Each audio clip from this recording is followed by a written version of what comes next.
प्रभु जी, मैं ये पूछ रहा कि जैसे हम लोग माने बहुत सारे लोग ऐसे बोलते हैं ना कि जो अध्यात्म है ये गरीबों के लिए नहीं है। तो गरीब इन द सेंस कि जो परिस्थितियों के अभाव में चल रहे हैं या किसी तरीके से परिस्थितियां उनके अनुकूल नहीं है। तो जैसे हम ध्यान करने बैठते हैं तो हमारे दिमाग में आता है कि हमने वो काम करना है, पैसे का बंदोबस्त करना है। जब पैसे बंदोबस्त करने जाते हैं दिमाग में आता है अध्यात्म छूट गया, वहाँ कुछ चिंतन रह गया।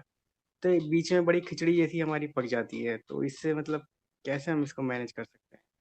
वहाँ इधर जाते हैं तो उधर के ख्याल आते हैं, उधर जाते हैं तो इधर के ख्याल आते हैं। चार पांच प्रश्न पूछ दिए हैं, एक के बाद एक पूछ, स्पष्टता पूर्वक। आपने कहा अध्यात्म गरीबों के लिए नहीं। झूठ बात है। अध्यात्म सबके लिए है ना। तो चाहे कोई कितना भी गरीब हो, कोई कितना भी अमीर हो, मेरे लिए दोनों एक ही। बाहर की जो ये चीजें है ना, धन दौलत, मान, प्रतिष्ठा, संपत्ति, ये सारा कुछ मायने ही नहीं रखते। हमारे लिए कोई मायने नहीं रखते। हम सीधा सीधा भीतर देखते हैं, है ना। हमने देखा है खाने के वांदे हैं, और उसकी अध्यात्म की स्थिति अद्भुत है। उसने इस जीवन में कभी भी पैसे देखे ही नहीं। कभी भी सौ सौ का जो एक बंडल होता है ना, वो भी जिंदगी में नहीं देखा। सौ सौ का बंडल एक यानी क्या होता है, 10,000 रुपया होता है ना। उतना भी जीवन में नहीं देखा। लेकिन हम आपको बता सकते हैं कि ये जो है, ये मीराबाई से भी उच्च स्थिति है। ये कबीर से भी उच्च स्थिति में है। चैतन्य महाप्रभु से भी उच्च स्थिति में है। आप समझे, ये ऐसा है। ये हमने देखा है। तो गरीबी अमेरिका का कोई लेना देना है नहीं। स्त्री पुरुष का भी कोई लेना देना नहीं। उम्र का भी कोई लेना देना नहीं। छोटी उम्र है, बड़ी उम्र है, कुछ उम्र के बाद में, कुछ अनुभव के बाद में, डिग्री का भी कोई लेना देना नहीं। कुछ भी नहीं है लेना देना। ये जो आपके दिमाग में घुसाया जा रहा है ना, वो फालतू चीजें है। ये एक प्रश्न हो गया। दूसरा प्रश्न आपने ये पूछा है कि ये जो रोजमर्रा के काम कर रहे हैं और पैसे का ये वो सारा कुछ है ना, सांसारिक व्यवहार वगैरह, उसमें अध्यात्म छूट जाता है। ये आप गलती कर रहे हो। अगर आध्यात्मिक हो तो छूटता ही नहीं। आप आलोक साहब हो, तो खाते वक्त आलोक साहब हो। हाँ, तो फिर चलते वक्त भी आलोक साहब हो ना। क्या भूल जाते हो, है ना। और फिर नहाते वक्त आलोक साहब मिट जाते हो या हो। किसी भी परिस्थिति में अगर कोई बाहर से आकर पुकारे कि आलोक साहब, आप ही जवाब दो। इसका मतलब क्या हुआ? आलोक साहब संसार व्यवहार के सभी कार्य करते हुए भी आलोक साहब है। तो आलोक साहब अलग है और संसार व्यवहार अलग है। और मैं अपना स्मरण करता हूँ, मैं आलोक हूँ, मैं आलोक हूँ, मैं आलोक हूँ, मैं आलोक हूँ। कहीं भूल जाऊं तो, कहीं अध्यात्म छूट जाएगा तो, मैं आलोक हूँ, आलोक हूँ, आलोक हूँ, आलोक हूँ। अरे मुझे खाना है, मैं आलोक हूँ, आलोक हूँ, आलोक हूँ, आलोक हूँ। क्या है ये? आप किस तरह से बिहेव कर रहे हो?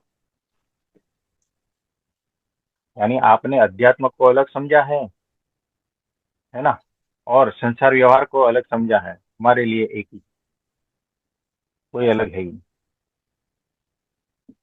है ना। हम ये सारा कुछ करते हुए भी उस रूप में स्थित है ही।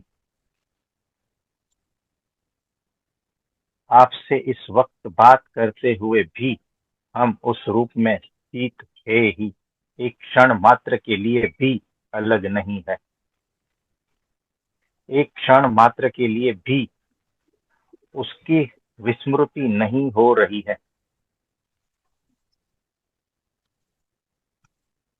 तो ऐसा है, हमारे लिए कोई अलग चीज है ही नहीं कि ये पकड़ने जाओ तो ये छूट जाएगा, वो पकड़ने जाओ तो वो छूट जाएगा। ऐसा नहीं है।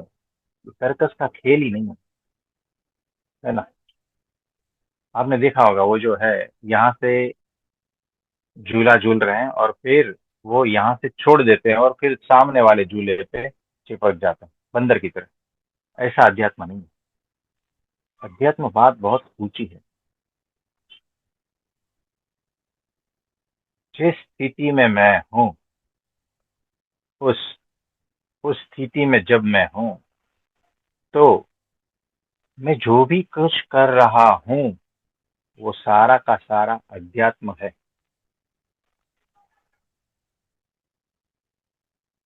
कर्म मात्र भक्ति रूप हो जाता है।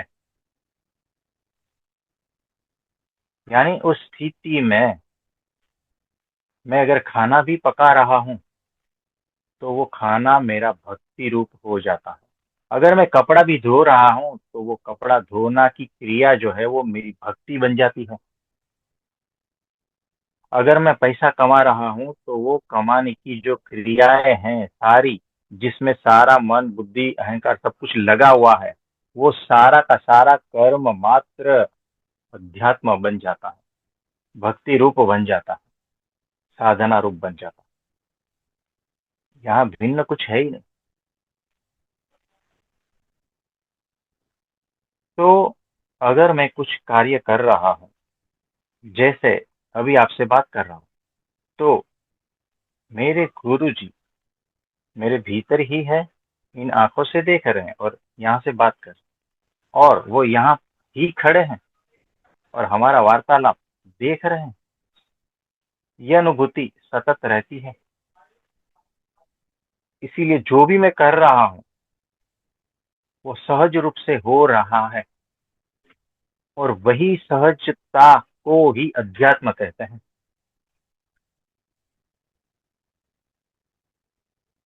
है ना। अध्यात्म कुछ भिन्न नहीं कि ये करूँ तो अध्यात्म हो गया, इतनी तपस्या करूँ तो अध्यात्म हो गया, ऐसे ध्यान लगाऊं तो अध्यात्म हो गया। ऐसा नहीं है।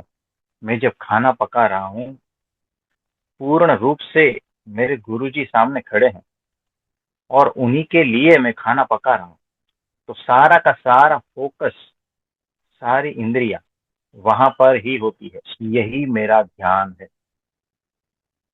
कोई अलग से ध्यान नहीं है। यही मेरी साधना है, कोई अलग से साधना नहीं है। और यही मेरी भक्ति है, कोई अलग से भक्ति नहीं। जब इस तरह से आप जीवन जीते हो, हर कदम हर पल, तो आप भक्ति में ही हो, मुक्ति में ही हो। इसी को जीवन मुक्ति कहता है। और इसी जीवन मुक्ति में आनंद सतत रहता है, उत्साह, जो रस जीवन का, वो सतत बहता रहता है। वो अध्यात्म की उच्च अवस्था में ही सतत रहते हो। ये बहुत गहन सूत्र है, सभी के लिए नहीं है, क्योंकि ये बात ही अलग है। ये बात माया से पार की है। माया वाले इसे समझ नहीं पाएंगे।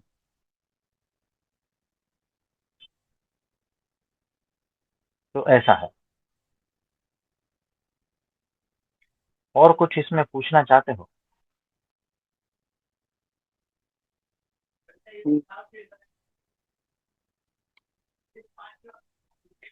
तो वो जो जुड़ाव है ना, आप कुछ भी कर लो, आप कैसी भी साधना कर लो, लेकिन अगर जुड़ाव नहीं है तो कुछ नहीं होगा। यानी मैं जो भी कुछ कर रहा हूं ना, मेरे गुरु से जुड़ा हूं, यहाँ से जुड़ा हूं, तो सारी क्रियाएं जो है ना वो अध्यात्म बन जाती। अगर मेरे गुरु से जुड़ाव ही नहीं है तो वो सारी की सारी क्रियाएं मजूरी बन जाती। यानी 10 घंटा मैं ध्यान में बैठूं तो वो मजूरी है, मजदूरी कहते हैं उसको, क्या कहते हैं, है ना। वो कसरत है, मजदूरी। अगर मैं 5 दिन निर्जला उपवास करूं, लेकिन मैं मेरे गुरु से जुड़ा नहीं हूं, परमात्मा से जुड़ा नहीं हूं, तो वही 5 दिन का जो उपवास है, वो क्या कहते हैं उसको भी, जो है मजदूरी जैसा ही कहते हैं। यानी ढोर लांघन, यानी कि उसमें जान नहीं। एक जानवर को रस्सी से बांध दिया है, 5 दिन तक उसको खाना पीना बंद कर दिया है, और वो उसकी हालत जैसी होती है ना, वैसी ही साधना के बाद हालत होती है। और हो सकता है अहंकार बढ़े, या हो सकता है डिप्रेशन बढ़े, लेकिन परमात्मा का आनंद नहीं आता। ये याद रखना।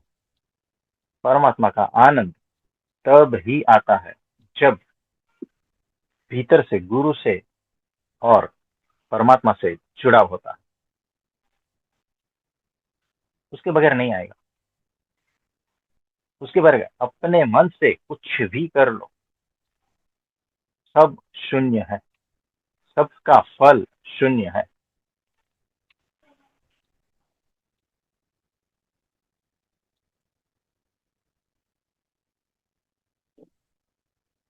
और किसी का कोई प्रश्न है तो बताइए। हाँ प्रभु जी। हाँ जी, अमोल भाई जी, बोलिए बोलिए। जी। प्रभु जी, आपने लास्ट सत्संग में ऐसा कहा था कि सत्पुरुष की जब तक इच्छा नहीं होती, वो भक्त को मतलब अपना सच्चा स्वरूप जो है रिवील नहीं होने देते। ऐसा कुछ कहा था आपने कि वो भक्त जान नहीं सकता उनके सत्य स्वरूप के बारे में। तो फिर इससे एक हम्म प्रश्न आता है कि हम्म फिर सत्पुरुष क्यों नहीं चाहते कि उनका जो सत्य स्वरूप है वो भक्त को पता चले? हम्म। देखो, ऐसा जरूरी भी नहीं, क्योंकि वो जो सत्पुरुष है ना, उसके भीतर परब्रह्म परमात्मा है साक्षात। इसमें सत्पुरुष का कोई अपना ऐसा कुछ है ही नहीं, वो सीधा परमात्मा से ही है। परमात्मा जिसको चाहे रैंडमली उससे होता है। देखो, कृष्ण भगवान से तो विराट स्वरूप का जो दर्शन है ना, अर्जुन जी को करवाया। उनके आवरण इतने हटा दिए कि उनको विराट स्वरूप के दर्शन हो गए। वहां पर तो बाकी सब बहुत थे, है ना। दुर्योधन था, ये वो सब कुछ था, लेकिन समझने में असक्षम थे। तो कृष्ण भगवान, आपको क्या लगता है, वो सबको कह दे या दिखा दे, फर्क क्या पड़ने वाला है? अभी वो उस स्थिति में नहीं, है ना। और जिस दिन उसको, मतलब वो रेंडमली ऐसा पसंद करता है कि चलो इसको उठा ले, इसके बिठा कर इसको वो ज्ञान भी करवा दे, इसके आवरण भी हटा दे, इसको वो स्वरूप का दर्शन भी करा दे, ऐसा भी होता। लेकिन बाधा एकमात्र है, खुद। वो जो साधक है या जो भी है, वो जीव खुद बाधा है और कुछ नहीं। दुर्योधन को याद करो, वो खुद ही बाधा था, है ना। बाकी तो सामने ही थे। आप कृष्ण भगवान को सामने देखने के लिए तरस जाते हो। दुर्योधन के सामने ही था, है ना। आप क्या कहोगे दुर्योधन को? अरे मूर्ख, तू देख ले।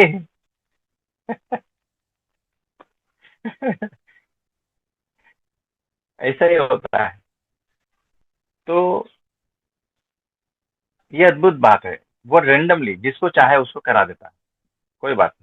उसके भीतर कुछ ना कुछ ऐसे गुण होते हैं, तभी करवाते हैं, है ना।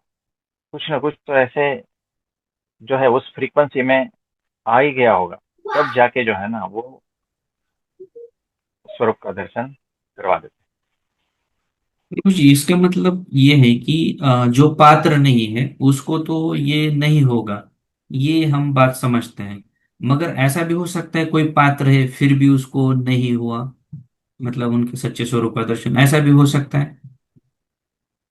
हाँ, हो सकता है, क्योंकि वो पात्र है। वो कहने वाला कौन है ना। मतलब मुझे ऐसा लगता है अहंकार। मैं पात्र हूँ, है ना। मुझे ऐसा लगता अहंकार। है मैं पात्र हूँ, हाँ। मुझे क्यों नहीं दर्शन, मुझे क्यों नहीं दर्शन दे रहे। अहंकार को लगता है। तो हाँ, मतलब हाँ, उसको लगता है, बाकी किसी को कुछ नहीं है लेना देना, है ना। तो ऐसा ही है कि वो जो, मतलब उसको पता है कि कौन सी फ्रीक्वेंसी है। तो यहाँ पर अगर भर भर के बहुत सारा कुछ, फिर हम कहें कि मेरी पात्रता तो है, लेकिन उसकी नजर में नहीं। हम्म, और जिसके पास कुछ भी ज्ञान नहीं, जो खेती बाड़ी करता है और उसके वहां सत्पुरुष जाते हैं और उसको देखते ही है ना, उसके स्वरूप का बोध हो जाता है। वो जो जिससे किसान है, उसको स्वरूप का बोध हो जाता है, ये कुछ अलग ये है। और बाद में वो वहां से ही सीधा सीधा उठा लिया जाता है। ये ऐसा है। तो किसान को पता ही नहीं था कि मैं पात्र हूं या नहीं हूं, लेकिन उसकी नजरों में वो पात्र था। तो ऐसा होता है। जी। तो उनकी लीला है ना, बड़ी अद्भुत है, ऐसी है। मगर मुझे प्रभु जी इसमें ये लगता है कि अगर ढूंढते ढूंढते वो सत्पुरुष तक पहुंचा है, उनसे जुड़ा है, तो हाँ। अब इसका रोल हम्म। खत्म हो गया। सत्पुरुष की ही जिम्मेदारी है कि उसको दर्शन कराया अब, क्योंकि ये इतनी मेहनत करके वहां तक पहुंचा है। तो इस पे क्या कहेंगे हाँ, ये आप? होता है, ये होता है। नहीं, ये होता है ऐसा। लेकिन कभी कभी क्या है कि उनकी नजरों में वो मेहनत अलग है और हमारी नजरों में हमारी मेहनत अलग है। ठीक है। तो जी। कोई बात नहीं। आप सभी का बहुत बहुत नमस्ते, प्रणाम। सभी को बहुत बहुत आशीर्वाद। कोटि कोटि धन्यवाद प्रभु।